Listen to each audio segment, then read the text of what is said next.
चलो ठीक है, तो देखो हम स्टार्ट करेंगे वेपर प्रेशर से। वेपर प्रेशर होता क्या है ना, कंसंट्रेशन वाली टर्म हमने कल पढ़ ली, ठीक है। वेपर प्रेशर क्या होता है, वेपर का प्रेशर।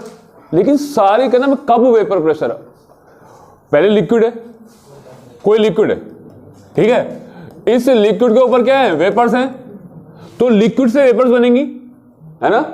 तो लिक्विड से वेपर बनने को क्या बोलते हैं, वेपराइजेशन। क्या बोलते हैं, वेपराइजेशन, ठीक है। तो वेपर बढ़ती रहेंगी बढ़ती रहेंगी बढ़ती रहेंगी, तो क्या थोड़ी सी अमाउंट वेपर्स की ज्यादा हो जाएगी ना, फिर तो क्या होगा उसमें, वहां भी तो अट्रैक्शन रहता है, तो वहां पे वो कंडेंस होके 1/4 फोर्स ऑफ अट्रैक्शन बढ़ेगा वहां पे, जब डेंसिटी बढ़ेगी तो नीचे की तरफ वो आना शुरू हो जाएगा, तो उसे बोलेंगे कंडेंसेशन।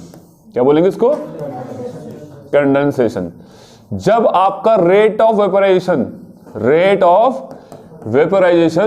बराबर हो जाएगा रेट ऑफ कंडेंसेशन के, मतलब क्या है इसका, अगर 1 मोल पानी का, लिक्विड का, वाटर का ऊपर जाएगा, है ना, हमने पानी का एग्जाम लेके चल रहे हैं, तो ऊपर जाएगा तो 1 मोल वेपर से लिक्विड की तरफ इधर भी आएगा, तो अगर 10 मोल इधर जाए तो 10 मोल उसी स्पीड से नीचे आएंगे, तो rate of evaporation is equal to rate of condensation. जब ऐसा होता है तो हम कहते हैं कि इक्विलिब्रियम आ गया।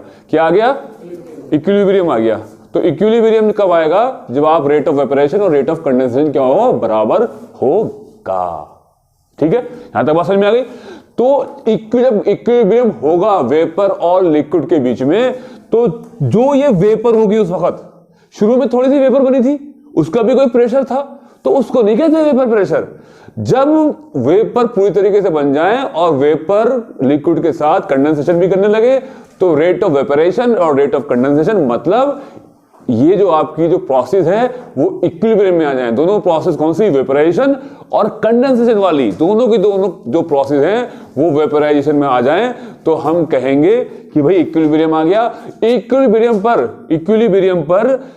इक्विलिब्रियम पर आपका जो वेपर का प्रेशर होगा उसी को बोलेंगे वेपर प्रेशर, उससे पहले नहीं बोलेंगे वेपर प्रेशर, ठीक है। तो वेपर प्रेशर समझ में आ गया, ठीक है। अच्छा, the pressure exerted by the vapor of liquid which are equilibrium with it at a given temperature, किसी given temperature पर, ठीक है, किसी given temperature पर क्या होगा, जो प्रेशर एक्सर्टेड होगा किसके द्वारा, लिक्विड की वेपर के द्वारा। कब, शर्त क्या है, इक्विलिब्रियम में, तभी, ठीक है।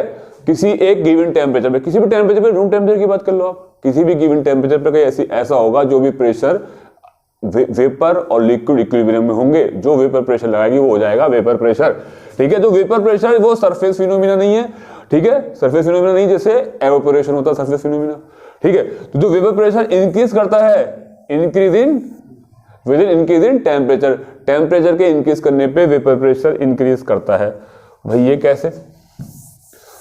ये कैसे करता है वेपर प्रेशर इंक्रीज, देखिए, तो ये तो हमारी वेपर्स है, जो भी ये वेपर्स प्रेशर क्रिएट करेंगी वो वेपर प्रेशर कहलाएगा लिक्विड का, ठीक है।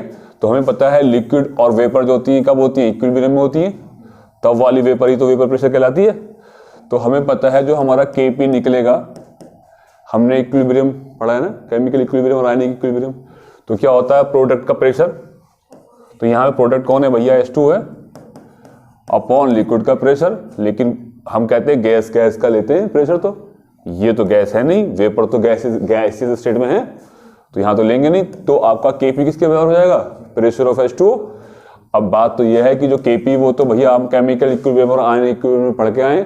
Kp क्या होता है केमिकल इक्विलिब्रियम में, कि वो तो भैया टेम्परेचर पे डिपेंड करता है, टेम्परेचर बढ़ेगा तो ये बढ़ता घटता है ना, इस पर इफेक्ट डालता है। तो भैया ये जो है आपका ये टेम्परेचर डिपेंडेंट है, ठीक है। और टेम्परेचर डिपेंडेंट कैसे है, बढ़ेगा या घटेगा, तो देखो हमारा एक इक्वेशन होती है ये वाली इक्वेशन ना, इफेक्ट ऑफ टेम्परेचर, है ना। तो हम टेम्परेचर ज्यादा ले रहे हैं T2 को, और T1 हम टेम्परेचर ले रहे हैं कम। हमारे पास ये इक्वेशन है, यहाँ पे क्या हो रहा है, हमारा जो पानी है ना वो काय में चेंज हो रहा है, वेपर में चेंज हो रहा है। तो जो भी इसमें हीट खर्च होगी उसे बोलेंगे एंथैल्पी ऑफ वेपराइजेशन। मैं यहाँ पे VAP लिख दूं, एंथैल्पी ऑफ वेपराइजेशन। कौन सी वाली एंथैल्पी है, वेपराइजेशन वाली एंथैल्पी है। ये क्या होती है, कांस्टेंट प्रेशर पे जो भी हीट देनी पड़ती है वो एंथैल्पी ऑफ वेपराइजेशन होगी, किसी भी एक मोल लिक्विड को वेपराइज करने के लिए, है ना। 1 मोल पानी को वेपराइज करने के लिए जो भी हीट देनी पड़ेगी वो एंथैल्पी ऑफ वेपरेशन होगी। पढ़ गए ना भी एंथैल्पी ऑफ वेपरेशन, है ना। तो भाई एक बार बताओ, ये चीज तो पॉजिटिव है हमारी, क्योंकि हीट देनी पड़ी तो डेल्टा एच क्या होगा, पॉजिटिव होता है। किसी को हीट देंगे तभी तो वेपर में चेंज होगा, तो ये चीज पॉजिटिव है हमारा। अच्छा, ये चीज तो आर तो पॉजिटिव होती है, ये वैल्यू पॉजिटिव है ही, ठीक है। तो हम कह रहे हैं अभी हमारा पीछे क्या आया है कि जो हमारा के जो आया है वो किसके बराबर आया, के किसके बराबर आया, प्रेशर। तो के इक्विलिब्रियम कांस्टेंट की जगह हम प्रेशर पी लिख सकते हैं, P vapour pressure of water, ठीक है।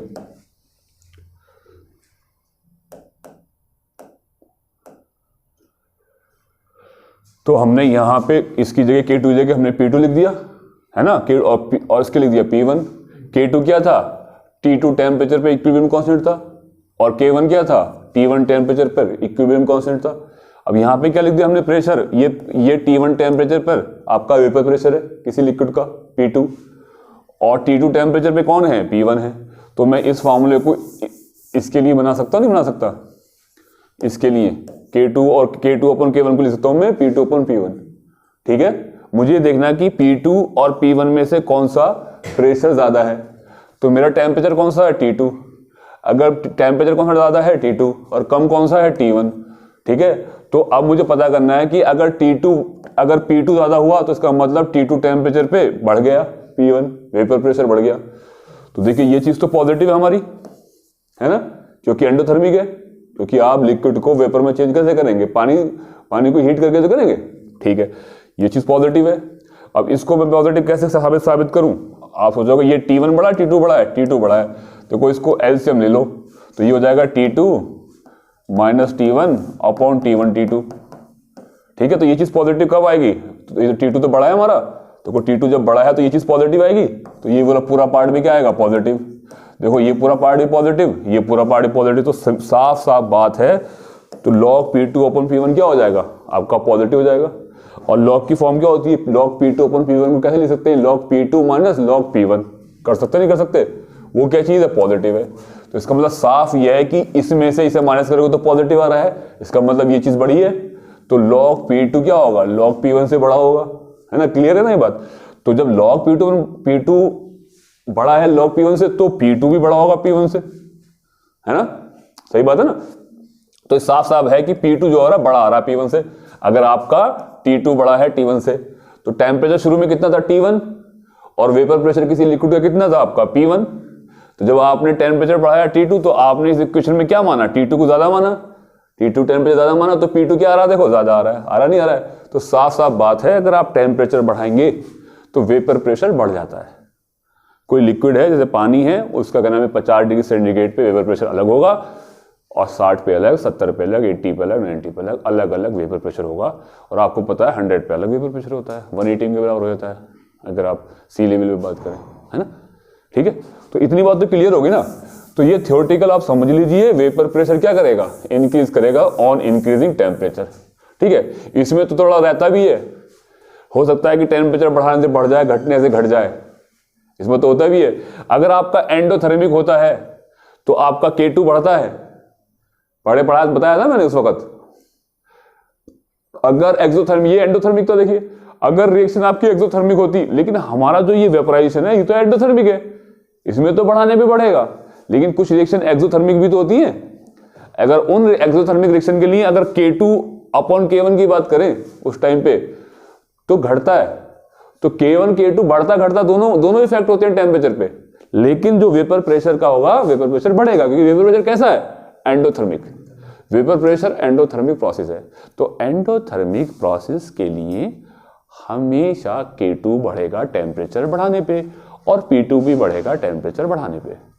लेकिन एक्सोथर्मिक रिएक्शन के लिए टेम्परेचर बढ़ाने पर आपका जो K2 है वो घटेगा, K1 से घटेगा, डिक्रीज होगा, ठीक है। एक्सोथर्मिक एंडोथर्मिक वो मैंने वहां पे केमिकल इक्विलिब्रियम में पढ़ाया आपको, है ना, ठीक है। लेकिन यहाँ पे वेपर प्रेशर की बात हो रही है, टेम्परेचर बढ़ाने पे वेपर प्रेशर बढ़ेगा बढ़ेगा हर हाल में, ठीक है। यह इंटरेक्शन की बात हो रही थी, तो देखिए किसी गैस के पार्टिकल होते हैं, जैसे ऐसे लिक्विड के पार्टिकल्स होते हैं, है ना, यहाँ पे ये लिक्विड के पार्टिकल्स हैं, ये वेपराइज हुए, तो जितना इनका फोर्स ऑफ अट्रैक्शन जितना स्ट्रांग होगा, इतना ही इनको मुश्किल होगा अलग अलग करना। अगर कमजोर होगा तो आसानी से अलग कर सकते हैं। तो हमने इसको हीट अप किया तो ये अलग अलग हो गए, ये वेपर स्टेट में आ गए हमारे। तो अब लिक्विड फिर इसके बाद क्या होता है, ये इधर जाता है, फिर आपस में इक्विलिब्रियम आ जाता है। जब इक्विलिब्रियम आ जाता है तो इस वेपर को बोलते हैं कि जो वेपर जो भी प्रेशर लगाएगी वो क्या होगा, वेपर प्रेशर कहलाएगा। तभी कहलाएगी, उसी वेपर का प्रेशर वेपर प्रेशर कहलाएगा तब वो इक्विलिब्रियम में होगी किसी लिक्विड के साथ, अपने ही लिक्विड के साथ। क्लियर? ठीक है। तो जितना इंटरेक्शन होगा इतनी ही, जितना ज्यादा इंटरेक्शन होगा इतनी वेपर कम बनेगी, और जितनी वेपर कम बनेगी इतना ही वो स्ट्राइक कम करेंगी, वो प्रेशर कम एक्सर्टेड करेंगी।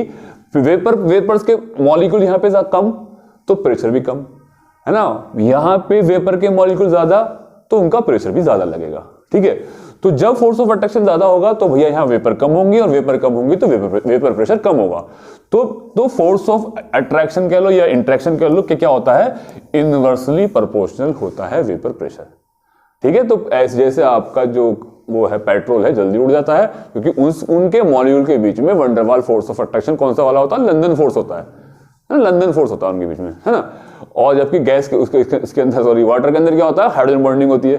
तो इसका क्या नाम है, जो है वेपर प्रेशर जो है वो कम होता है उसका, और वो वेपर प्रेशर जिसका कम होता है, जिसका वेपर प्रेशर कम होता है, ठीक है, जिसका वेपर प्रेशर कम होता है उसका बॉइलिंग पॉइंट भी हाई होता है, क्योंकि उसकी वेपर प्रेशर को ज्यादा बनाना पड़ता है, 1 atm बनाना पड़ता है, तो उसे ज्यादा हीट करना पड़ेगा, तब जाके इतनी वेपर इकट्ठी करनी पड़ेगी, फिर जाके वो 1 atm हो जाएगा। ठीक है। तो बॉइलिंग पॉइंट मान लो पानी का बॉइलिंग पॉइंट कितना है, 100 है, पता ही हम लोगों को। तो पानी की वेपर नॉर्मल टेम्परेचर पे कम होंगी, और बाहर कितना है, 1 atm है मानो एक्सटर्नल प्रेशर।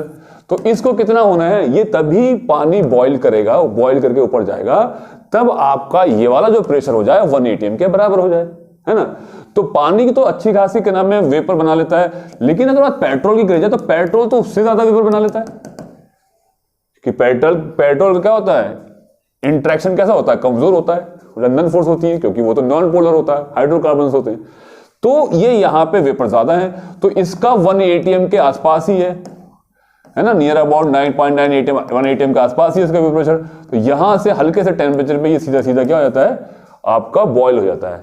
तो इसकी वेपर प्रेशर ज्यादा होती है पेट्रोल की, और वाटर की क्या होती है, कम होती है। तो वाटर की बढ़ाने के लिए आपको हीट करना पड़ेगा, इसलिए 100 डिग्री सेंटीग्रेड पे आप जब टेम्परेचर लेके जाओगे तब जाके इसकी वेपर बढ़ेंगी, और उस वेपर का प्रेशर कितना हो जाएगा, 1 atm। फिर ये इधर एयर के अंदर पार्टिकल जाने शुरू हो जाएंगे, यहाँ के पार्टिकल यहाँ जाएंगे तो यहाँ के यहाँ जाएंगे, जितने यहाँ से कम होंगे इतने यहाँ से जाएंगे। तो ऐसे धीरे धीरे सारा का सारा एयर में चला जाएगा, बॉयल हो जाएगा सारा का सारा पानी। ठीक है। तो आपका जिसका बॉइलिंग पॉइंट ज्यादा है, बॉइलिंग पॉइंट किसका ज्यादा है, पानी को ज्यादा बॉइलिंग पॉइंट है ना, जिसका बॉइलिंग पॉइंट ज्यादा है उसका वेपर प्रेशर कम होता है। देखो बॉइलिंग पॉइंट जो है क्या नाम है, पेट्रोल का कम है, तो देखो कितनी सारी वेपर्स हैं यहाँ पे, तो उसका वेपर प्रेशर ज्यादा है। तो जिसका वेपर प्रेशर ज्यादा है उसको थोड़ा सा ज्यादा करना पड़ेगा 1 atm बनाने के लिए, और जिसका बेचारे का वेपर प्रेशर कम है तो उसको 1 atm बनाना है ना हीट करके, तो उसको जैसे पानी है, पानी का 1 atm से कम है, काफी कम है ना, तो उसको हीट करके 1 atm इकट्ठा किया जाता है, खूब सारे पार्टिकल इकट्ठे किए जाते हैं ऊपर, फिर टेम्परेचर बढ़ाने पे वेपर प्रेशर बढ़ता नहीं बढ़ता है, अभी पढ़ के आए अभी हम, है ना। तो वेपर प्रेशर बढ़ जाएगा टेम्परेचर बढ़ाने पे, हाई टेम्परेचर पे, फिर जाके जब बाहर का मतलब एटमॉस्फेरिक प्रेशर और वेपर का प्रेशर 1 atm हो जाएगा, तो वेपर उड़ के वेपर उसके अंदर जाना शुरू हो जाएगी, तो चीजें बॉयल होनी शुरू हो जाती हैं। ठीक है। ठीक है। तो बॉइलिंग पॉइंट और वेपर प्रेशर क्या होते हैं, आपस में इनवर्सली प्रोपोर्शनल होते हैं, और क्या नाम है, बॉइलिंग पॉइंट और इंट्रैक्शन क्या होता है आपका, इनवर्सली प्रोपोर्शनल होता है। अब पानी की उसकी बात करें, इसके अंदर हाइड्रोजन बॉन्डिंग होती है, इसके अंदर क्या होता है, डाइपोल इंट्रैक्शन होता है HS के अंदर। तो ये स्ट्रॉन्ग बॉन्डिंग है, जब इसकी H2O की स्ट्रॉन्ग बॉन्डिंग है, मतलब इंट्रैक्शन स्ट्रॉन्ग है, तो जिसकी बॉन्डिंग स्ट्रॉन्ग होती है उसका वेपर प्रेशर कम होता है। तो इसका वेपर प्रेशर कम है, इसका वेपर प्रेशर ज्यादा है ना, क्योंकि इंट्रैक्शन कैसे होता है, इनवर्सली प्रोपोर्शनल होता है। इसके अंदर हाइड्रोजन बॉन्डिंग है, इसके अंदर हाइड्रोजन बॉन्डिंग नहीं है, कौन सा है, डाइपोल इंट्रैक्शन है। हाइड्रोजन बॉन्डिंग भी डाइपोल इंट्रैक्शन होता है, लेकिन डाइपोल इंट्रैक्शन का स्ट्रॉन्ग वाला पार्ट होता है हाइड्रोजन बॉन्डिंग, वो डाइपोल इंट्रैक्शन से भी ज्यादा अच्छी होती है उसमें हाइड्रोजन बॉन्डिंग के अंदर, है ना। FON फ्लोरीन ऑक्सीजन और नाइट्रोजन जब हाइड्रोजन के साथ बॉन्ड बनाता है तब बनता है। ठीक है। अब देखिए, vapour pressure of solution containing volatile solute and volatile solvent. तो हम जो वेपर प्रेशर पढ़ रहे हैं उस सॉल्यूशन की बात करेंगे जिसके अंदर वोलेटाइल सॉल्यूट होगा, वोलेटाइल सॉल्यूट का मतलब है कैसे बनता है, सॉल्वेंट और सॉल्यूट से बनता है ना सॉल्यूशन। तो सॉल्यूट और सॉल्वेंट दोनों के दोनों वोलेटाइल हैं, मतलब दोनों के दोनों उड़ते हैं, है ना। जिससे हमने क्या डाला, पानी ही लिया और उसमें नमक डाल दिया, तो नमक जो है आपका नॉन वोलेटाइल है, पानी आपका वोलेटाइल है। लेकिन इस बार जो हम ले रहे हैं, फॉर एग्जांपल हम ऐसे ले रहे हैं जैसे दोनों के दोनों लिक्विड ले रहे हैं, और दोनों कैसे हैं, वोलेटाइल हैं। दोनों ही वोलेटाइल का मतलब होता है वेपराइज हो जाए, मतलब उसकी भाप बने, उनकी वेपर बने, उसकी वेपर्स बने अच्छी खासी अमाउंट में, उसको बोलते हैं वोलेटाइल। ठीक है, तो इस बार जो हम बात कर रहे हैं वेपर प्रेशर की, वो बी और ए को हमने बोला सॉल्वेंट और बी को क्या बोला हमने, सॉल्यूट। दोनों के दोनों कैसे हैं, वोलेटाइल है। ठीक है, देखो द इक्विलिब्रियम वेपर प्रेशर किसका, किसी वोलेटाइल कंपोनेंट का is linearly proportional to the mole fraction of that component in the liquid phase. ठीक है, तो इसको रोल्स लॉ भी बोलते हैं कि जो से फॉर एग्जांपल ये आपका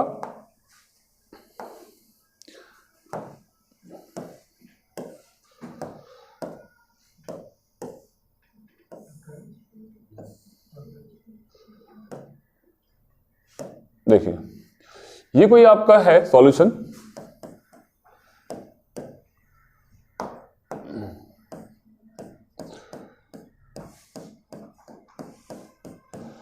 ये आपका सॉल्यूशन है ना, और सॉल्यूशन क्या है इसमें, कोई ए है और बी, दो लिक्विड मिलाए गए हैं। मान लो कि ये ए है और ये बी है, दो लिक्विड है।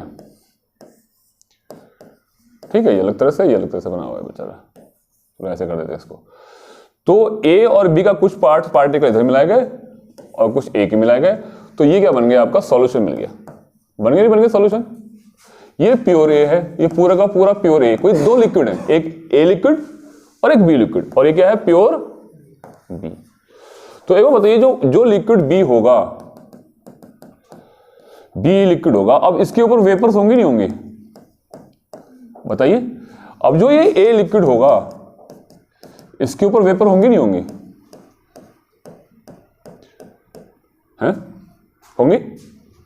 ठीक है, जो इसकी ये जो है, ये स्टैंडर्ड कंडीशन में जो भी इसकी वेपर है उसको बोलते हैं पी नॉट ए, इसके वेपर प्रेशर को बोलते हैं पी नॉट ए।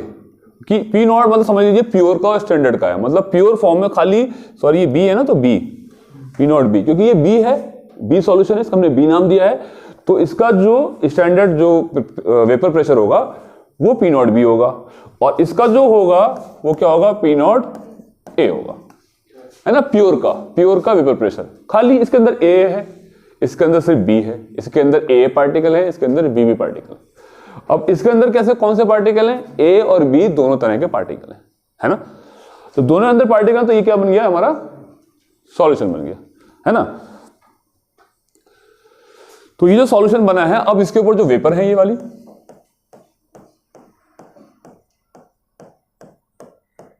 है ना, थोड़ी सी वेपर बना दें यहाँ पे, लिक्विड नीचे कर देंगे थोड़ा सा, ये इतनी वेपर है मानो। तो ये जो वेपर्स हैं वो किसकी है, दोनों की हैं, ए की भी है और बी की भी है, दोनों की है वो।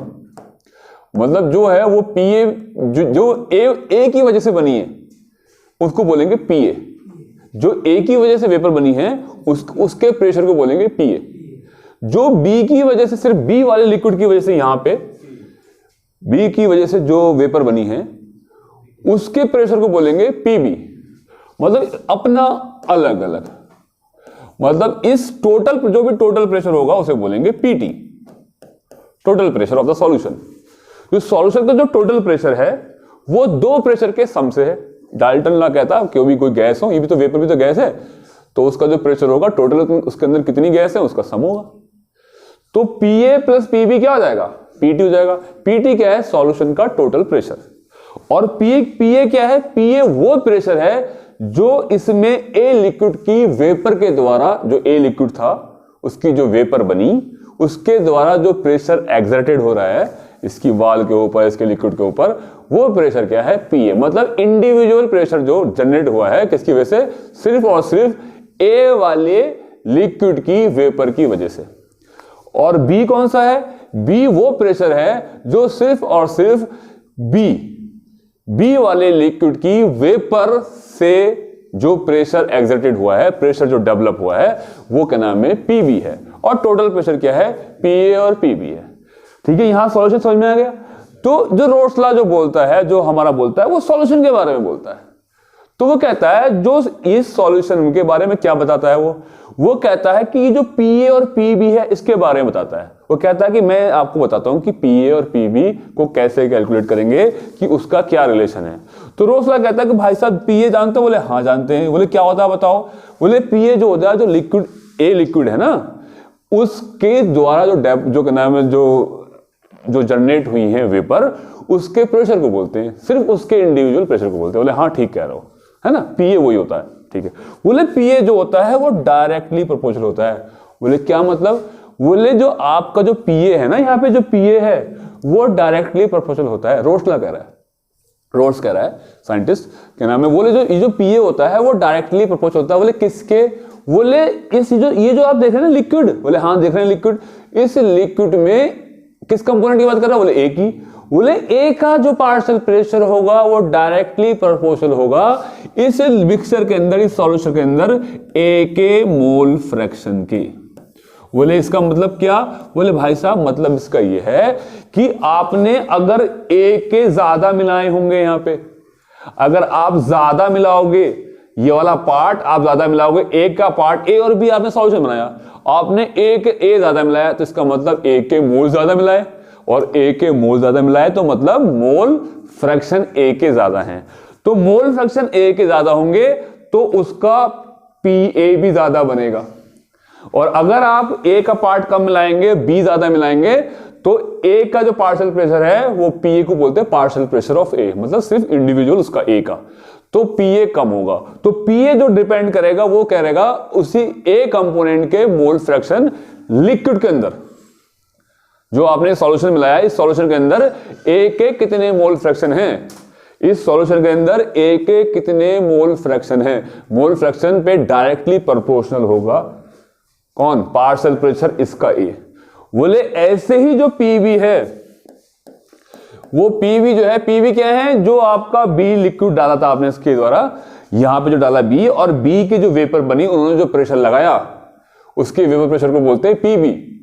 इसको बोलते हैं partial pressure, partial pressure of B component, B component का पार्शियल प्रेशर। पार्शियल का मतलब सिर्फ उसी का, खाली बीबी का।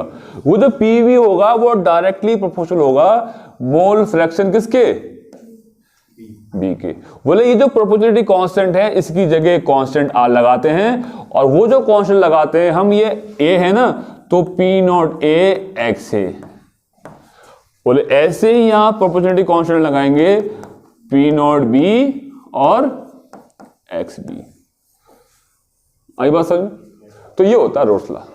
तो रोल्स लॉ किसके बारे में बताता है? कि इसके बारे में बताता है कि पार्शियल प्रेशर ऑफ ए और पार्शियल प्रेशर ऑफ बी के बारे में बताता है कि ए लिक्विड और बी लिक्विड दोनों ही तो वोलेटाइल हैं, दोनों ही वेपर बनाएंगे, उन दोनों को मिलकर एक मिक्सचर बनाया गया जिसको हम सॉल्यूशन बोल रहे हैं, क्योंकि वो यूनिफॉर्मली मिक्स हो गया इसलिए हम उसको सॉल्यूशन बोल रहे हैं उस मिक्सचर को। ठीक है, ये जो सॉल्यूशन है ए और बी का, अगर इसमें ए के कंपोनेंट ज्यादा डालोगे तो भैया मोल फ्रैक्शन ए के ज्यादा हो जाएंगे, तो जिसके मोल फ्रैक्शन ज्यादा होंगे उसका पार्शियल प्रेशर भी तो बढ़ जाएगा, है ना। तो काय पे डिपेंड करेगा? मोल फ्रैक्शन पर डिपेंड करेगा। काय में मोल फ्रैक्शन? जिससे ये लिक्विड में, अगर ये लिक्विड आप मिलाओगे, जिसको ज्यादा मिलाओगे तो उसी का ही पार्शियल प्रेशर ज्यादा हो जाएगा। अगर आपके ए के कंपोनेंट ही कम है तो उसकी वजह से जो प्रेशर डेवलप होगा वो भी तो कम ही होगा।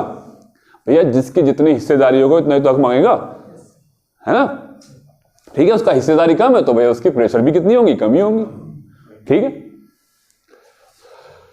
तो अब टोटल प्रेशर क्या होगा? बोले टोटल प्रेशर डाल्टन के अकॉर्डिंग तो ये होगा, डाल्टन के कहता है अभी तो गैस है ना, दोनों की दोनों गैस का जो प्रेशर होता है, इन गैस का जो इंडिविजुअल प्रेशर होता है उसका सम क्या होता है? टोटल प्रेशर होता है, टोटल प्रेशर। तो इस सॉल्यूशन का टोटल प्रेशर क्या है? पीए प्लस पीवी। तो भैया इस तरीके से हमने यहां तक बात कही, ठीक है। फिर ये बात कही हमने, दोनों के ए और बी कैसे हैं? दोनों ही क्या है? वोलेटाइल है ना। तो अब पीटी कितना होता है? पीटी है पीए प्लस पीवी। तो पीए की वैल्यू मैंने ये पुट कर दी, पीए ये कर दिया पुट, है ना यहां से, और प्लस पीवी कितना है? पीवी देखिए यहां से कर दिया, तो हमारा ये हो गया टोटल प्रेशर, ये हो गया हमारा पी टोटल। बताइए बात समझ में आई नहीं आई आपके? क्लियर हो गई ना ये वाली बात, है ना। अच्छा, रोल्स लॉ किसके लिए है? ये रोल्स लॉ वो रोल्स लॉ है जो वो दोनों के दोनों वोलेटाइल लिक्विड्स हैं, है ना, उसी के लिए है।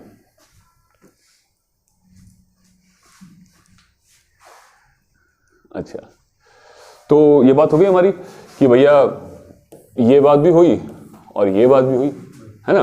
पीए क्या है, standard vapour pressure of pure liquid का है ना।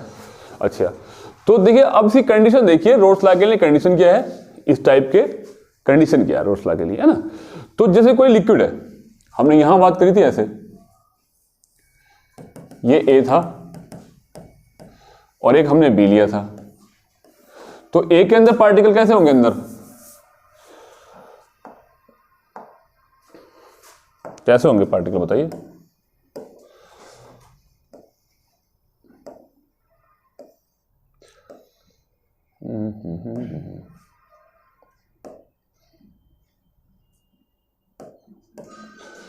देखो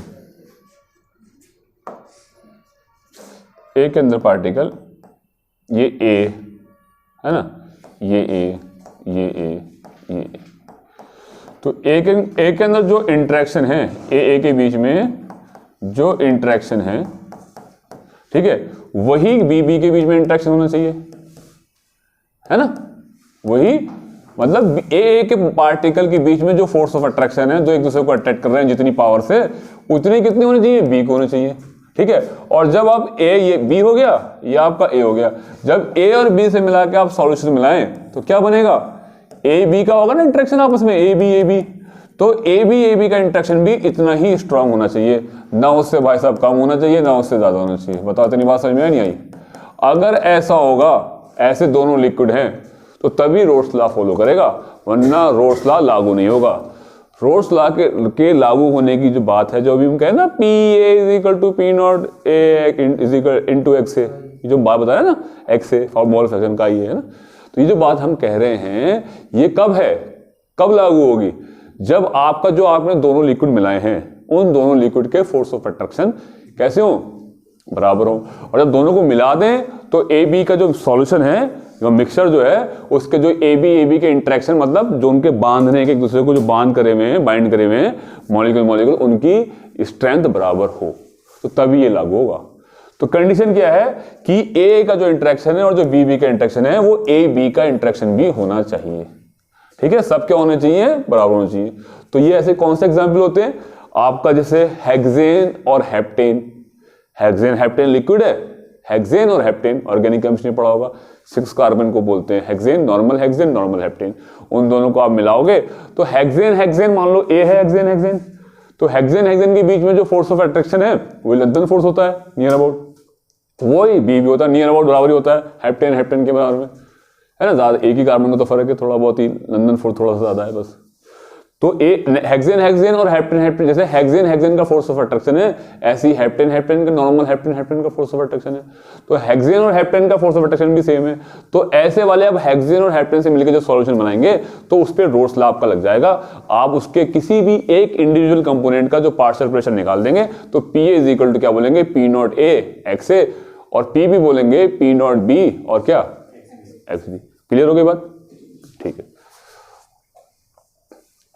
देखिए, तो ये बात हम कर चुके हैं। अब केस देखिए सेकंड, अगर दोनों लिक्विड वोलेटाइल हैं, तो तभी ये वाला हमारा फॉर्मूला आगे नहीं आ गया, है ना।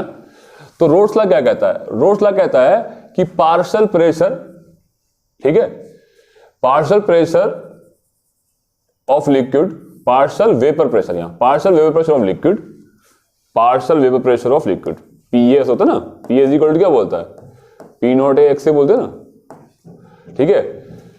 तो रोल्स लॉ क्या कहता है कि पार्शियल प्रेशर जो होगा, सही है, हाँ, पार्शियल प्रेशर मतलब ये पी नॉट, यहां बनाता हूं partial pressure P not, partial pressure किसी का, ठीक है, पार्शियल प्रेशर जो होगा वो vapour pressure of liquid, vapour pressure of pure liquid into mole fraction, उसी कंपोनेंट की, यही तो होता है रोल्स लॉ, है ना। और पीबी के लिए क्या बोलेंगे, vapour pressure, vapour pressure of pure liquid B के इनटू मोल फ्रैक्शन किसके, उसी कंपोनेंट के।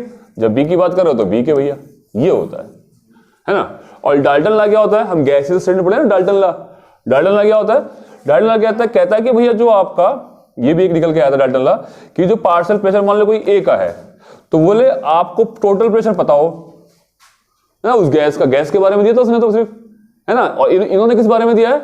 अरे ये जो मोल फ्रैक्शन है ना, वो किसके हैं? वो मोल फ्रैक्शन किसके हैं यहाँ पे? हैं? किसके? मोल फ्रैक्शन किसके? ये तो कह लो सॉल्वेंट, चलो कोई बात नहीं, बात सॉल्वेंट की नहीं, सॉल्वेंट इन लिक्विड, लिक्विड के अंदर ना, यहाँ पे कहो सीधा कहो इन सॉल्यूशन। तो सॉल्वेंट के हैं, ए तो सॉल्वेंट है और बी सॉल्यूट है, लेकिन काय के अंदर? इन सॉल्यूशन के अंदर। तो ये मोल फ्रैक्शन जो बात हो रही है ना, एक्स और एक्स बी, ये मोल फ्रैक्शन बात कर रहे हैं सॉल्यूशन के अंदर, है ना। मोल फ्रैक्शन काय के अंदर? सॉल्यूशन के अंदर बात कर रहे हैं, ठीक है। तो बोले सॉल्यूशन के अंदर जो भी मोल फ्रैक्शन होंगे ए के, और पी नॉट ए से मल्टीप्लाई कर देंगे तो आपका आ जाएगा पी ए, है ना। तो ये प्रोपोर्शनलिटी कांस्टेंट लगाया था हमने। और बोले अगर पार्शियल प्रेशर बी का निकालना है तो मोल फ्रैक्शन उसके अंदर कितने? किसके? सॉल्यूशन के अंदर, बी के, है ना। और उसको पी नॉट बी से, जो प्योर वो लिक्विड था ना, उसका प्योर का वेपर प्रेशर क्या है? ये क्या चीज है? ये पी ए क्या, पी नॉट ए क्या है? प्योर का, प्योर ए का वेपर प्रेशर। ये क्या है? P naught B, pure B का वेपर प्रेशर। जब प्योर थे, अलग थे, तब वेपर प्रेशर कितना था? वो है ये चीजें। सभी की टेम्परेचर मिली जा रहा है, अलग अलग टेम्परेचर पे नहीं हुआ, ठीक है। तो अब वो क्या है आपका डाल्टन क्या है? बोले पीटी, है ना, total pressure into mole fraction. Mole fraction कौन से वाले? ये सिर्फ गैस के लिए होता है डाल्टन लॉ। डाल्टन लॉ का मतलब लिक्विड से क्या मतलब? लिक्विड का मतलब किससे है? रोल्स लॉ से।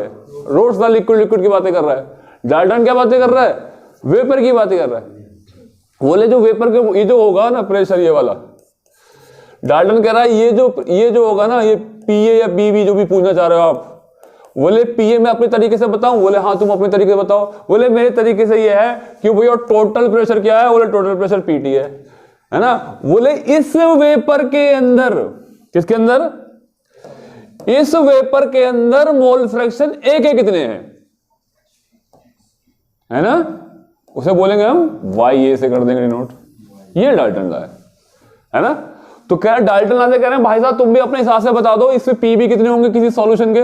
बोले हम बता देंगे, लेकिन हमारा जो रेंज है ना वो सिर्फ गैस से फेस से है, हमें नीचे लिक्विड से मतलब ना लिक्विड से बात करनी है तो आप रोल्स लॉ पे जाओ। बोले चलो अपने हिसाब से बता दो। बोले जो हमारा पी भी अगर दूसरे कंपोनेंट के लिए आप निकाल रहे हो तो आपको टोटल प्रेशर पता हो? बोले हाँ टोटल प्रेशर पता है, ये दिया। बोले मोल फ्रैक्शन, बोले किसके मोल फ्रैक्शन? बोले इसी बी कंपोनेंट के। बोले इसके अंदर सॉल्यूशन के अंदर? बोले ना ये तो रोल्स लॉ कहता है ऐसे तो इसके अंदर। तो बोले इसके अंदर तो एक्स भी होते हैं, तो बोले इसे वाई भी कह दो। तो ये मोल फ्रैक्शन काय के अंदर है? वेपर फेस में, है ना, क्योंकि वो सिर्फ गैसेस स्टेट के लिए है ना डाल्टन लॉ। बताओ दोनों बातें समझ में आ गई नहीं आ गई? रोल्स लॉ और डाल्टन लॉ, ठीक है। ठीक है, ये हमने ये पढ़ लिया, समझ में लिया कैसे हुआ ये, है ना। ये हमने दोनों को सम कर दिया वहां पे। अब देखिए अगर हम मोल फ्रैक्शन की बात करें, ये ये कह लो या एक्स ए या एक्स बी कह लो, तो एक्स ए एक्स बी जुबान पे आसानी से आता है। तो X A plus X B is equal to 1, ये बात पता है आपको, है? क्योंकि मोल फ्रैक्शन दो कंपोनेंट, कोई सॉल्यूशन है, इसके अंदर ए भी है और बी भी मिला हुआ है। जो ए का मोल फ्रैक्शन होगा और बी का मोल फ्रैक्शन होगा, दोनों का सम 1 होता है बस, ठीक है। दोनों का सम क्या होता है? 1 होता है। मोल फ्रैक्शन पढ़े नहीं पढ़े कल, है ना। तो मोल फ्रैक्शन क्या होता है? 1 के बराबर होता है। तो जैसे कि हमें ये यहां तक लेके आए थे हम, कि हम यहां की बात कर रहे थे, पीटी जो होगा, पीटी किसके बराबर होता है? पीटी होता है पीए प्लस पीबी के, होता नहीं होता? तो पीए की जगह मैंने ये लिख दिया, है ना, और पीबी के लिए भी सेम ऐसे लिख दिया, रोल्स लॉ वाला फॉर्मूला लगा दिया, ये पुट कर दिया, तो यही तो बनेगा फिर। वो बताओ ये बनेगा नहीं बनेगा? अब मैं इस एक्स ए की जगह ये वाला, इसकी जगह ये पुट कर दूं, X A plus X B is equal to 1, है ना। तो मैं कह सकता हूं कि एक्स ए जो बराबर हो जाएगा 1 माइनस एक्स बी, क्योंकि मैं चाहता हूं कि इस फॉर्मूले के अंदर कम से कम वेरिएबल्स हो। मतलब मैंने एक्स ए को भी मैंने क्या बना लिया? एक्स बी बना लिया, क्योंकि एक्स ए की वैल्यू मैंने क्या पुट कर दी? 1 माइनस एक्स बी। ये मैं क्यों कर रहा हूं? क्योंकि जब न्यूमेरिकल आएगा तो कम से कम चीजें दे रखी होंगी, और कम से कम चीजें देने से हम क्या नाम है क्वेश्चन को सॉल्व कर सकें, है ना। तो ये था, मैंने 1 माइनस एक्स बी लिख दिया, ठीक है। अब देखिए इसके मैं मल्टीप्लाई कर दूंगा तो ये क्या आ जाएगा, पी नॉट ए, ये आ गया, माइनस देखिए P T is equal to क्या आ जाएगा, P naught A X B P naught A, अंदर दोनों तरफ मल्टीप्लाई कर दी मैंने, और पी नॉट बी और एक्स बी। ठीक है, तो यहां देखिए इसमें और इसमें एक्स बी कॉमन है ना, तो मैं कर सकता हूं P T is equal to, common ले लूं मैं यहां से, है ना, कॉमन ले सकता हूं, ले सकता, बताइए, एक्स बी कॉमन ले लिया मैंने, जब मैं एक्स बी यहां से कॉमन लूंगा तो यहां क्या बचेगा, पी नॉट बी, है ना, पी नॉट बी बचेगा, और ये चीज तो माइनस की है, माइनस यहां क्या बचेगा, पी नॉट ए, और ये क्या बचेगा, प्लस का है ना, तो प्लस पी नॉट ए, तो यही तो आया, देखो आगे नहीं आएगा, तो पी टी बराबर क्या आ गया, P naught B minus P naught A X B और पी नॉट ए। तो ये जो इक्वेशन है ये हमने कैसे बनाई, हमने इसी को तो कर दिया, कौन सी वाली को, P T P naught A X A plus P naught B X B को, यही तो हमने इसे चेंज कर दिया, इसके अंदर क्या करा, एक्स ए की जगह हमने क्या लिख दिया, 1 माइनस एक्स बी लिख दिया। तो कह रहा है क्यों इसकी जगह क्यों लिख दिया, उसकी जगह क्यों नहीं लिखा, एक्स ए क्या नाम है, एक्स ए की जगह 1 माइनस एक्स बी क्यों नहीं लिखा, या फिर क्या नाम है एक्स बी की जगह 1 माइनस एक्स ए क्यों नहीं लिखा, वैसे भी लिख दो, वैसे भी कर दो, है ना। तो वहां पे फिर एक कंपोनेंट बचेगा जो आपके दो वेरिएबल हैं। देखिए मुझे एक बार बताइए, पी नॉट बी, ये तो हमने प्रोपोर्शनलिटी कांस्टेंट लगाया नहीं लगाया, P naught A P naught B होते हैं कांस्टेंट, किसी भी एक प्योर लिक्विड के स्टैंडर्ड कंडीशन में पी नॉट ए और पी नॉट बी कांस्टेंट होंगे। ये किसी स्टैंडर्ड कंडीशन में किसी प्योर लिक्विड का जो पी नॉट ए होगा वो वही होगा, उसमें चेंज नहीं होने वाला। स्टैंडर्ड कंडीशन में कोई टेम्परेचर में तो बढ़ा नहीं रहा है, एक स्टैंडर्ड टेम्परेचर लेके चलते हैं स्टैंडर्ड कंडीशन में, तो P naught A P naught B हमारे चेंज नहीं होंगे, है ना, तो वो चीज तो कांस्टेंट है। तो इस पूरे के अंदर मुझे ये बताइए, इसके अंदर ये क्या है, वेरिएबल है नहीं वेरिएबल, और एक ये वेरिएबल है, ये चीज तो कांस्टेंट है, तीनों चीजें, है ना। तो अगर मेरे को ये वैल्यू पता चल गई तो मैं ये निकाल लूंगा, ये निकाल ले तो ये हो जाएगा, ये चीज तो कांस्टेंट ही होती है।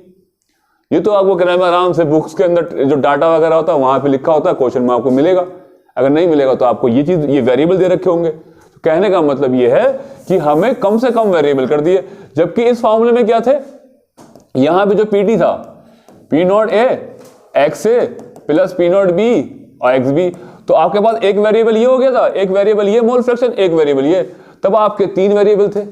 तो हमने वेरिएबल क्या कर लिए, वेरिएबल का मतलब जो चेंज होते थे, इसके चेंज करने से दूसरी चीजों को फर्क पड़ेगा, कांस्टेंट ना हो जो, है ना। तो हमारे पास 3 वेरिएबल थे ना, तो 3 वेरिएबल हमने कितने बना दिए, 2 वेरिएबल। वो कह रहे हैं हमें तो अच्छा ना लग रहा, हम तो ये नहीं चाह रहे कि ये वाली इक्वेशन आपने जो लिखा ना, एक्स ए की जगह 1 माइनस एक्स बी, हम तो एक्स बी की जगह लिखेंगे 1 माइनस एक्स ए, वो ले ऐसे लिख लो। तो ऐसे लगे जो पुट करोगे तो ये क्या आएगी, देखो कुछ नहीं आने की, जो पीटी है ना, पीटी जहां पे एक्स बी है वहां पे कर दो एक्स ए, ठीक है, और जो यहां पे अगर एक्स बी है तो देखो यहां पे कौन है, बी है ना, तो यहां पे पी नॉट, यहां पे ए है तो यहां पी नॉट ए कर दो, ठीक है, और बाकी पे ये और ये सेम रहेंगे, बाकी जगह बी कर दो, ये बी और ये भी बी। बताओ आया समझ में। तो डायरेक्ट आपको बार बार ये पुट करने की जरूरत नहीं है, आपको ये देखना कि आपको क्या लगाना है, यहाँ क्या लगाना है। तो इन दोनों फार्मूले, चाहे ये फार्मूला हो चाहे ये फार्मूला हो, इसको याद करने का सबसे अच्छा तरीका क्या है, आप यहां लिखो पीटी, लिख दिया आपने, ठीक है, और आप यहां पे लिख दो, आप एक्स भी लिखना चाह रहे हो, जो भी वेरिएबल दे रखा है आपको क्वेश्चन में वो लिख दो। बोले मुझे बी दे रखा था, मैंने बी लिख दिया, तो मैं यहां पे क्या करूंगा, ये जो बी दे रखा है वो मैं एक बी में से माइनस क्या करूंगा, ए, और बाकी सब क्या होगा, ए ही होगा, यहां भी ए होगा, यहां भी ए होगा, ठीक है। बोले मुझे क्वेश्चन में दे रखा था, एक्स से दे रखा था, मोल फ्रैक्शन दे रखे थे मुझे, तो बोले कोई बात नहीं, मैं यहां पे क्या करूंगा, ए यहां पे करूंगा बस, है ना, और बाकी जगह क्या कर दूंगा, मैं बी कर दूंगा। तो मुझे दूसरा फार्मूला भी याद हो गया नहीं हो गया। तो आप इन दोनों फार्मूलों को इस्तेमाल कर सकते हो, बस आपको ध्यान देना पड़ेगा, 1-2 बार क्वेश्चन करेंगे, इस पर हो जाएगा आपका काम। बताओ इतनी बात समझ में आ गई नहीं आ गई, ठीक है। अब देखिए बात ये होता है, इसके पीछे एक ग्राफ बनाया जाता है, इससे, इस इक्वेशन से क्या बनाया जाता है, ग्राफ बनाया जाता है, ठीक है। ये रहा वो आपका, देखो कैसे, आपने y is equal to M X plus C सुना है, ये स्ट्रेट लाइन की इक्वेशन होती है, फिजिक्स वाले सर ने पढ़ाया होगा आपको बेसिक्स में, है ना, y is equal to M X plus C. तो ये एक स्ट्रेट लाइन की इक्वेशन होती है। बोले कैसे, बोले भैया जैसे y में पुट करोगे, यहाँ पे 2 वेरिएबल हैं, एक तो y और एक x, अगर यहां डालोगे तो यहां फर्क पड़ेगा, तो ग्राफ जो होता है इन दोनों के बीच में होता है। तो इन दोनों के बीच में ऐसे ग्राफ होगा, ऐसे लेंगे। अगर आप y यहां रख रहे हो और x यहां पे हो, तो मैं आपको बताता हूं कैसे ये इक्वेशन कैसे ग्राफ में वर्क करती है। तो y यहां पर है एक कंपोनेंट, एक x आपका इस पर है, इतना समझ में आ गया। और ये जो आपके साथ x के साथ जुड़ा रहता है ये होता है स्लोप, स्लोप होता है स्लोप, ठीक है। अच्छा अब देखो c होता है इंटरसेप्ट। इंटरसेप्ट का मतलब वो जो स्ट्रेट, ये पूरी इक्वेशन किसकी है, स्ट्रेट लाइन की। तो स्ट्रेट लाइन जो शुरू होगी ना वो क्या नाम है, यहां से भी शुरू हो सकती है, यहां से शुरू होती है, लेकिन इंटरसेप्ट शुरू होगी। पहले c जगह छोड़ेंगे, फिर वहां से शुरू होगा स्ट्रेट लाइन।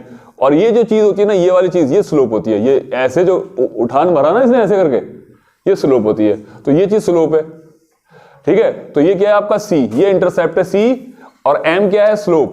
m क्या है, ये m जो है स्लोप है, और y तो आपका ये लाइन पे ये है, ये डाटा जो भी होगा आपका, और x पे ये वाला। तो स्ट्रेट लाइन है ये, y is equal to mx जो है स्ट्रेट लाइन की इक्वेशन है, ठीक है। जब भी कहीं आप ऐसे देखेंगे तो स्ट्रेट लाइन बनानी है आपको। c आपका इंटरसेप्ट है, m आपका स्लोप है, ठीक है, इस तरीके से। ओके देखिए, अच्छा अब देखिए यहां पे इस इक्वेशन में क्या है, pt क्या है, एक वेरिएबल है। तो pt मैंने ये ले रखा है, मान लो ये pt है टोटल प्रेशर, ये मैंने प्रेशर की लाइन ले ली, ठीक है। ये क्या है आपका, ये आपका एक वेरिएबल है, यहां ले लीजिए x भी वेरिएबल ले लीजिए। मैंने एक दूसरी इक्वेशन बनाई थी, वहां पे उसके लिए ये xa हो जाएगा वेरिएबल। अगर इसको चेंज करेंगे ना, अभी बताया ना दूसरा फॉर्मूला, ठीक है। तो ये क्या है, ये आपका इंटरसेप्ट है जो है, ये क्या है आपका c क्या है, p0a क्या इंटरसेप्ट है, ठीक है। तो इसके साथ साथ हमारा ये फॉर्मूले थे दोनों छोटे छोटे, जो रोड्स लॉ बता रहा था, pa is equal to p0a xa, है ना, ठीक है। और p भी क्या था, p0b xb, ये था।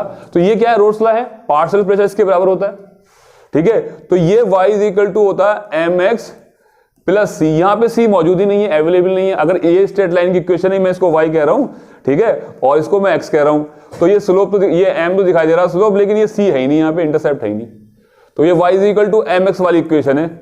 जो y is equal to mx वाली क्या है, ये भी स्ट्रेट लाइन की इक्वेशन है, लेकिन उसमें इंटरसेप्ट नहीं होता। वो इंटरसेप्ट जिसमें होता है वो यहां से उठती है सीधी स्ट्रेट लाइन, यहाँ c के बाद उठती है ऊपर को, और वैसे क्या होगा, सीधा सीधा यहां से उठेंगी, जो आपका जिसमें c नहीं होगा, c तो 0 है तो यहां से शुरू होगा, वो स्ट्रेट लाइन यहां से शुरू होंगी, और जिसमें c होगा वो लाइन c के बाद शुरू होंगी, इंटरसेप्ट के बाद शुरू होंगी, है ना। इतना तो पता है ना आप लोगों को,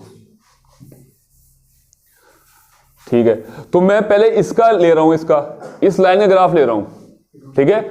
अब ऐसा है कि हमारे पास दो लिक्विड हैं, कौन कौन से लिक्विड हैं, एक A और दूसरा B, और A और B दोनों कैसे हैं, वोलेटाइल। और A और B दोनों वोलेटाइल लिक्विड को मिला दिया। क्यों बात कर रही हो, क्या कर दिया, मिला दिया, और दोनों को मिलाने के बाद बनेगा सॉल्यूशन, हलवा सॉल्यूशन बनेगा, और सॉल्यूशन बन गया हमारा। अब मिलाने की तो शर्तें अलग अलग हैं, कि आपने A बहुत सारा मिलाया, B थोड़ा सा मिलाया, या फिर आपने बिना में थोड़ा और बढ़ा दिया, B A कम कर दिया। तो भैया एक बार बताओ कि आप जब दोनों चीजें मिलाएंगे तो हम फ्रैक्शन में बातें करते हैं, जब दूसरी चीज ज्यादा मिलाएंगे ना, मतलब फ्रैक्शन में मिलाएंगे, तो अगर टोटल क्या है 100% है, फ्रैक्शन में 1 है, परसेंटेज में 100% और फ्रैक्शन में कितनी 1, टोटल 1 है ना फ्रैक्शन में, दोनों मिला के 1 है फ्रैक्शन में, और वैसे 100% होती है। तो अगर मैं 1 कह रहा हूं तो समझो 100% वाली बात कर रहा हूं मैं, ठीक है। तो फ्रैक्शन 1 है तो दोनों का टोटल मिला के 1 आएगा। तो अगर आप दूसरे बंदे को मिला रहे हैं तो एक कम होगा, अगर आप B को मिला रहे हैं तो A कम हो जाएगा, B को जितना बढ़ाएंगे तो A का फ्रैक्शन कम हो जाएगा।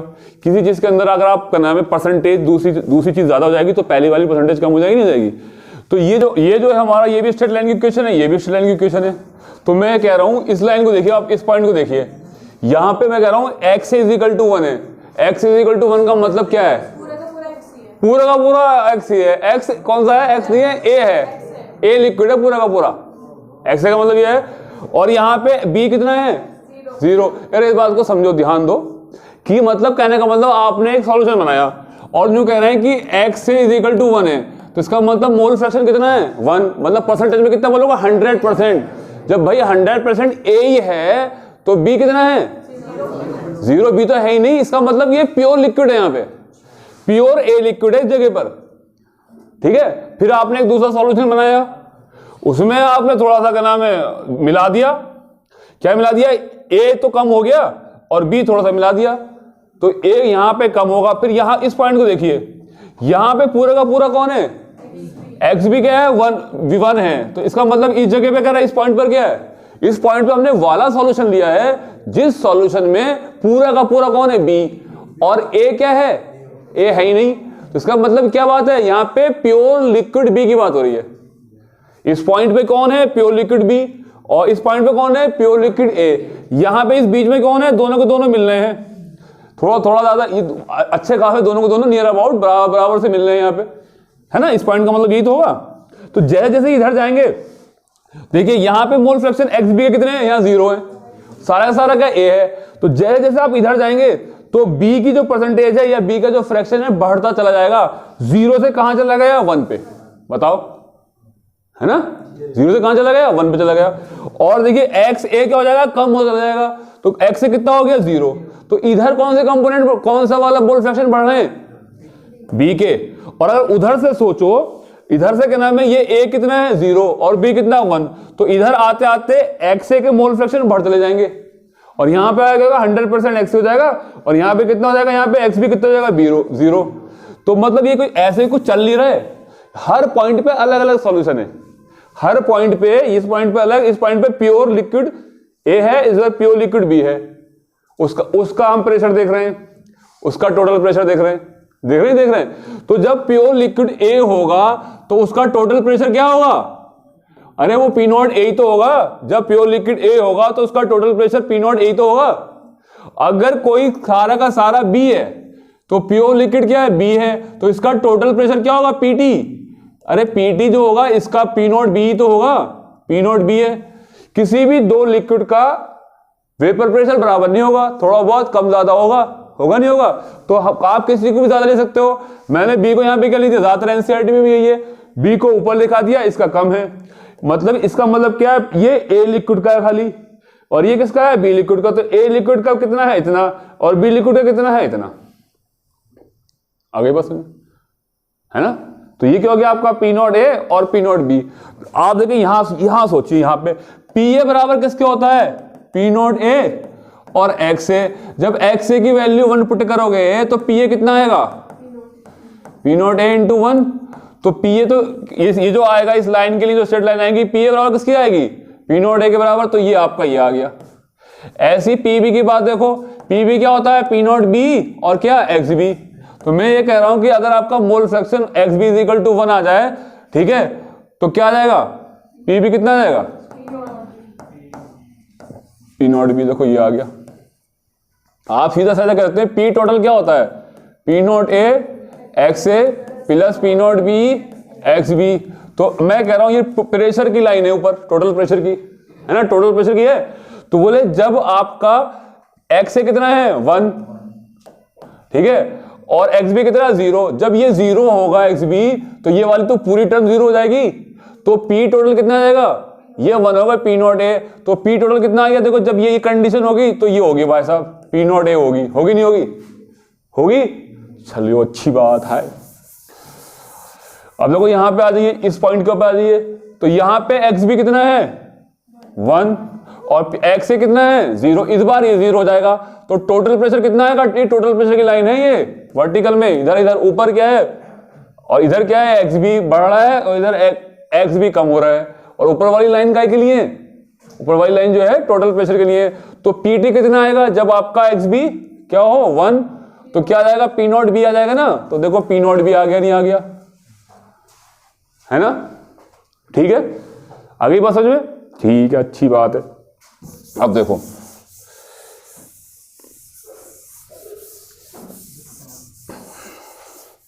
अब इसको देखिए, जो आपका अब ये जो आपने लाइन खींची है, यहां पे जैसे आपका एक्स ए आपका 1 है, तो आपका जो पी ए कहलाएगा वो पी नॉट ए कहलाएगा, क्योंकि वो पी टी जो बराबर होता है पी ए के बराबर ही बैठता है, वो P A plus P B होता है ना, P A plus P B होता है। जब मोल फ्रैक्शन ये 0 हो जाएंगे तो पी ए के बराबर हो जाएगा। तो पी ए किसके बराबर हो जाएगा, आपका पी नॉट ए के, है ना। तो यहां से देख लो आप, पी ए के बराबर किसके बराबर हो जाएगा, जब एक्स ए 1 होगा तो पी नॉट ए के।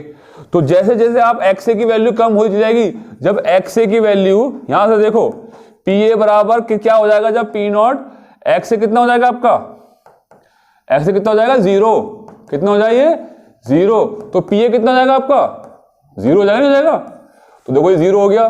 तो जब आपका x इज इक्वल टू 1 था तो पी ए इतना था, पी नॉट ए, और जब आपका यहां पे 0 रखोगे तो क्या हो जाएगा, आपका यहां आ जाएगा। तो ये लाइन आ जाएगी, नहीं आ जाएगी।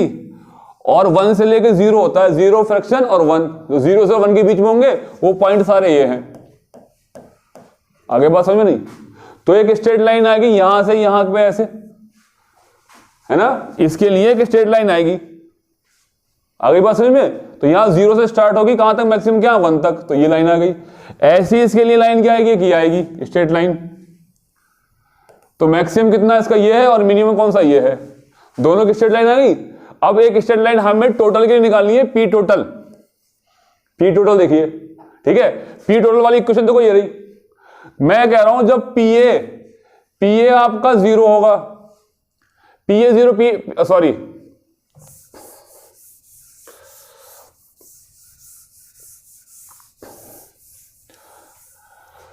जब आपका एक्स भी आपका 0 होगा, एक्स भी आपका 0 होगा, है ना, तो ये वैल्यू कितनी हो जाएगी पूरी 0।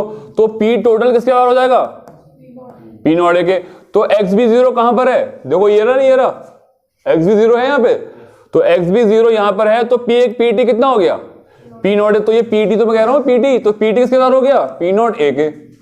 और अगर एक्स भी आपका 1 हो जाता है, एक्स भी आपका अगर 1 हो जाएगा तो क्या आएगा, देखो पीटी बराबर आ जाएगा, ये 1 आ गया ना, तो P naught B minus P naught A plus P naught A. तो पी नॉट ए से पी नॉट ए कट गया, तो पीटी किसके बराबर आ गया, पी नॉट बी के। तो जब मैं कह रहा हूं जब आपका एक्स बी 1 के बराबर हो जाता है तो पी टोटल कितना आता है, पी नॉट बी के, है ना। तो इसकी दोनों कंडीशन दे दी और इसके बीच में जो है ये बाकी पॉइंट होंगे। जब एक्स बी क्या होगा, मैंने 0 से लेके 1 के बीच में बता दिया, 0 से लेके क्या होगा 0.1 0.2 0.3, ये सब इसके बीच में एक स्ट्रेट लाइन खींच लो, ये स्ट्रेट लाइन की पी टोटल की, ये लाइन किसकी आई है, पी टोटल की। ये किसकी आ गई, खाली पी ए की। ये किसकी आ गई, आपकी पी बी की। ठीक है, तीनों स्ट्रेट लाइन आ गई।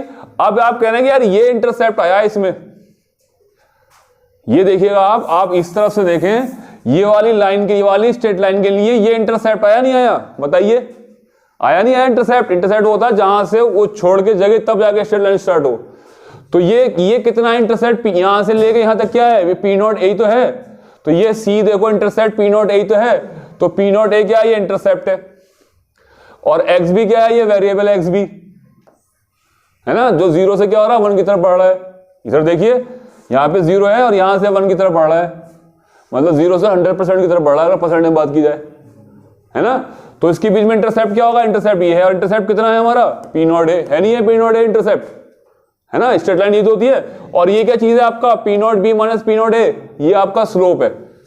ये क्या आपका स्लोप है, ये देखिए ये स्लोप देखिए, जब आप इसमें से इतने में से इतना माइनस करोगे, पी नॉट बी में से पी नॉट बी कितना, इतने में से आप इतना माइनस करोगे तो क्या आएगा, इतना आएगा, नहीं इतना आएगा।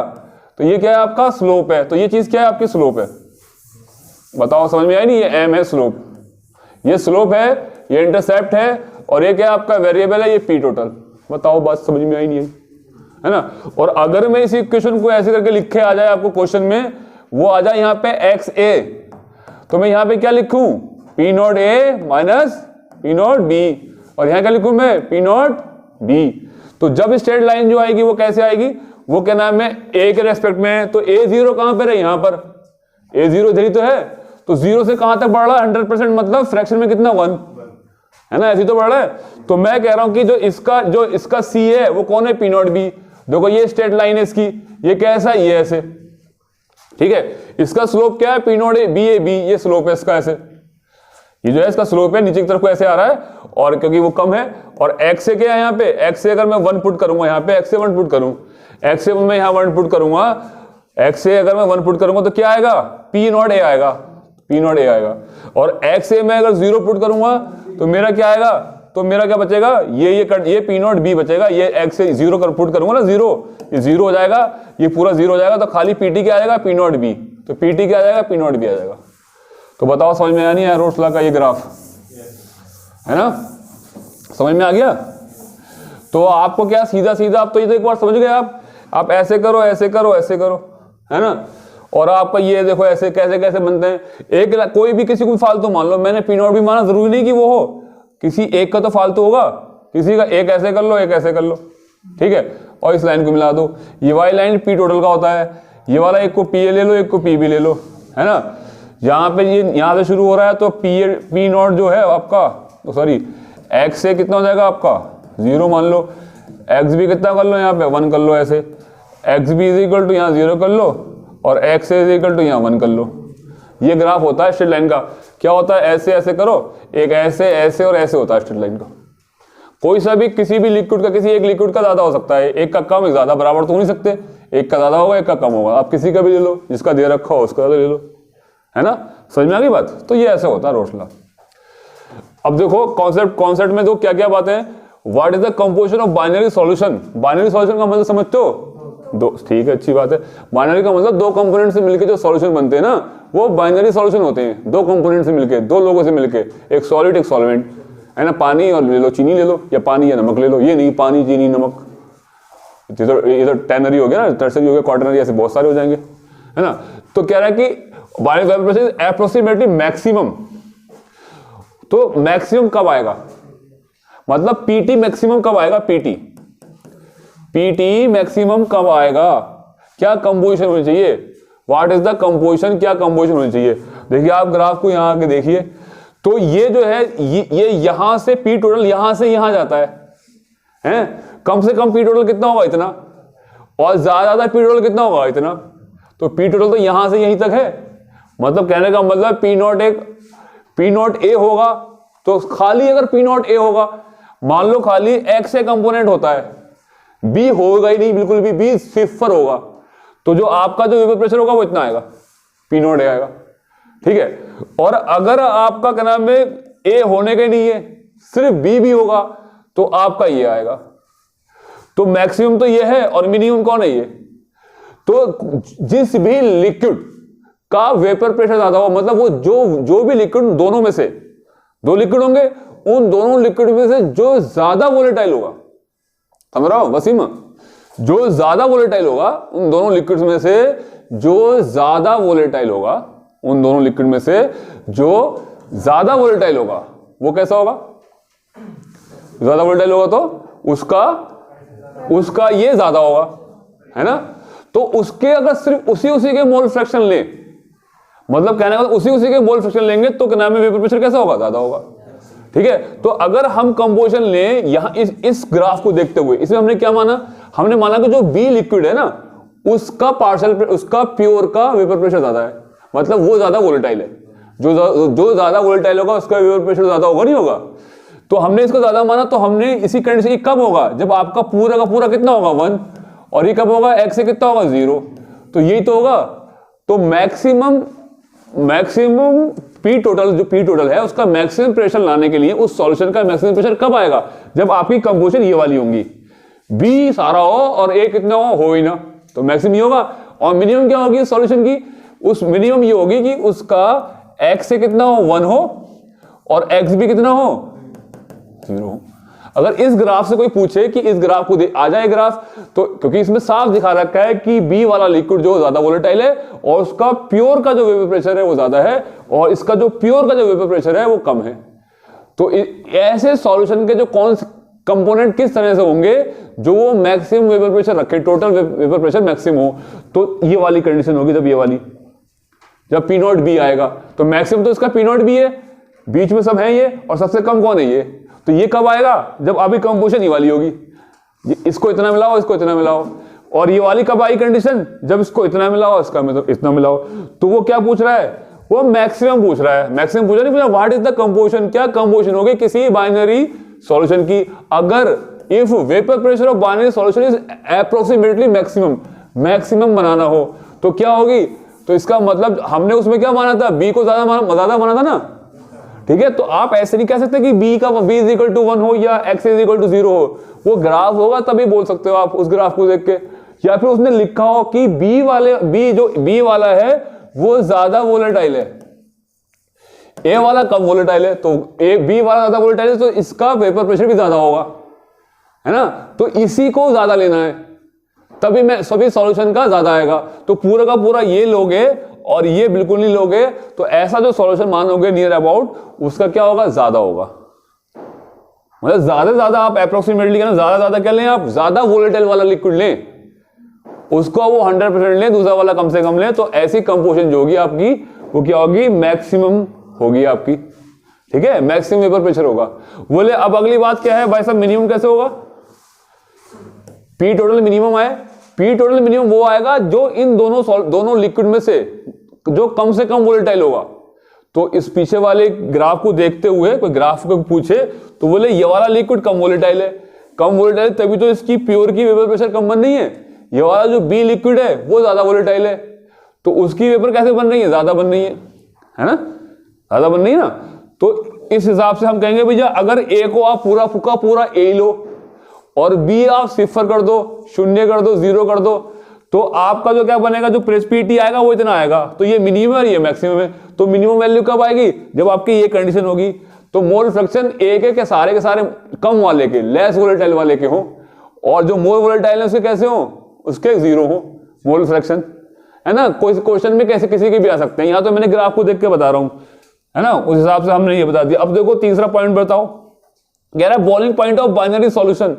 बाइनरी सॉल्यूशन का मतलब क्या है, क्या है हमारे बाइनरी का मतलब, ए और बी दो कंपोनेंट से मिलकर बनाओ। अब वो कह रहा है बॉइलिंग पॉइंट, तो बॉइलिंग पॉइंट क्या होगा, कोई सॉल्यूशन है ना, उसके ऊपर वेपर बनेंगी और वेपर का प्रेशर को टोटल वेपर प्रेशर, ये दोनों लिक्विड हैं ए और बी, है ना। तो इसका वेपर प्रेशर कितना होगा, हमें क्या पता कितना होगा, ऊपर कितना होता है 760 होता है ना, 760 टोर, इसी को तो बोलते हैं 1 ATM। बाहर जो है एयर का होता है, जिसका एटमॉस्फेयर का होता है वो तो 1 ATM होता है। जब तक इसका प्रेशर इसके बराबर नहीं होने का तब तक इस लिक्विड का बॉइलिंग पॉइंट नहीं कहलाया जाएगा ना। तो ये सॉल्यूशन बॉइल कब होगा, जब टोटल प्रेशर इस वेपर का प्रेशर, ये वेपर किस से मिलकर बनी है, ए की वेपर से और बी की वेपर से। जो इसका प्रेशर क्या होगा, एक तो पीए होगा, पीए क्या होगा, वेपर प्रेशर ए वाले लिक्विड से जो मिलकर बनी है, ए वाले लिक्विड की वजह से जो बनी है, ए वाले लिक्विड की जो वेपर है उनका जो प्रेशर होगा उसे बोलेंगे पीए, और पी भी किसे बोलेंगे, जो बी वाला लिक्विड है उसकी वेपर से जो प्रेशर एग्जर्टेड होगा, जो प्रेशर बनेगा उसे बोलेंगे पीबी, और टोटल प्रेशर क्या होगा, पीटी, पीए प्लस पीबी क्या होगा, पी टोटल।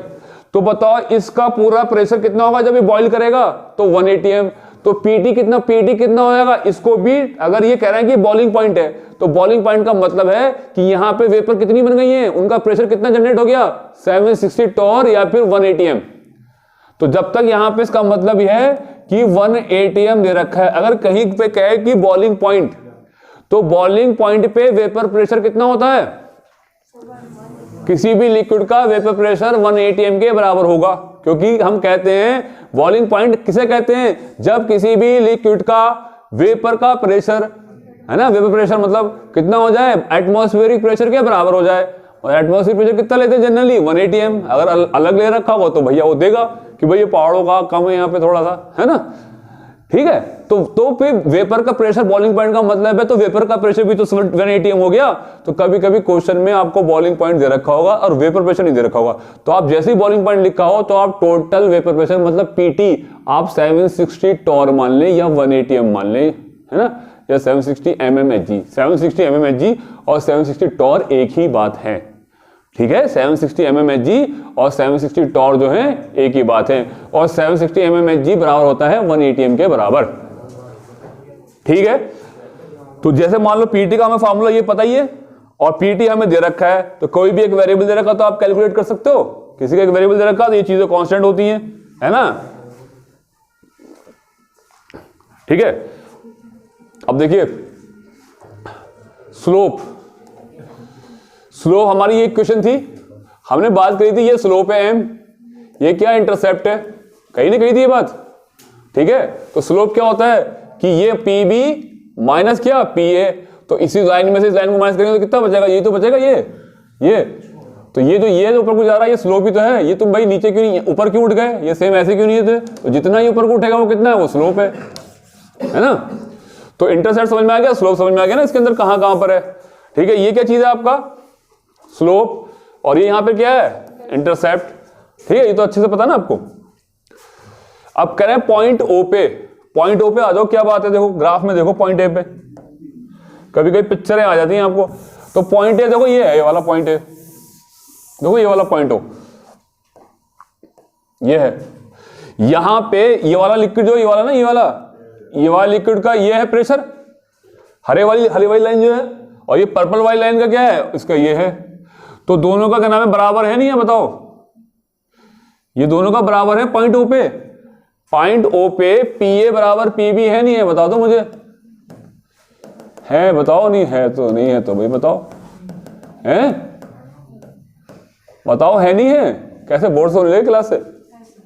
अच्छा पीए बराबर पीबी है नहीं है पॉइंट ओ पे, क्योंकि देखो इधर देखो, यहाँ ये पॉइंट पे ये वाली लाइन जो है इसका तो अलग है, इसका अलग है, लेकिन यहाँ लाइन दोनों मैच कर रही है ना, मिल रही है दोनों लाइनें। तो दोनों लिक्विड का क्या नाम है, कहने का मतलब है पीए बराबर पीबी के है नहीं है, तो ये बराबर ये कर देंगे हम।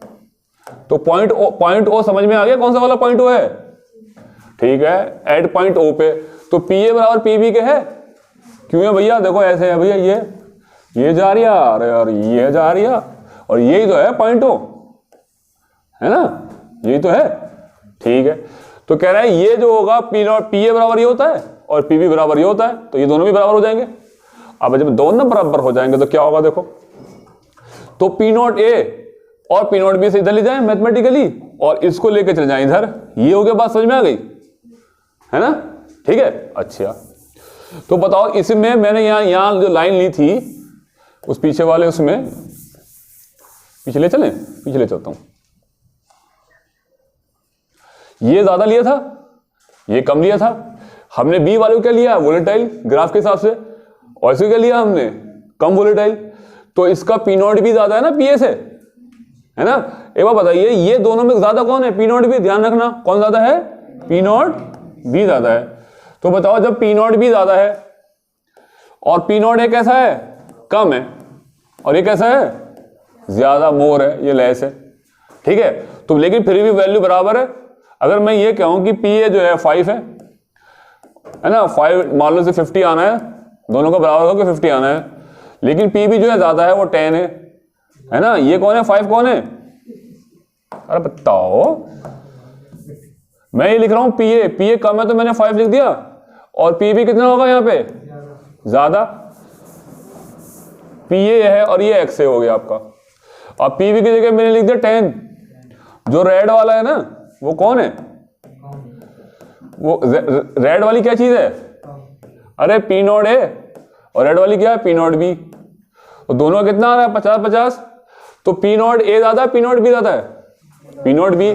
जब पी नॉट बी ज्यादा होगा और पी नॉट ए कम होगा, तो लेकिन फिर उसके बाद एक्स से ज्यादा हो जाएगा, एक्स भी ज्यादा हो जाएगा, हैं, एक्स ज्यादा हो जाएगा। तो X A is greater than X B,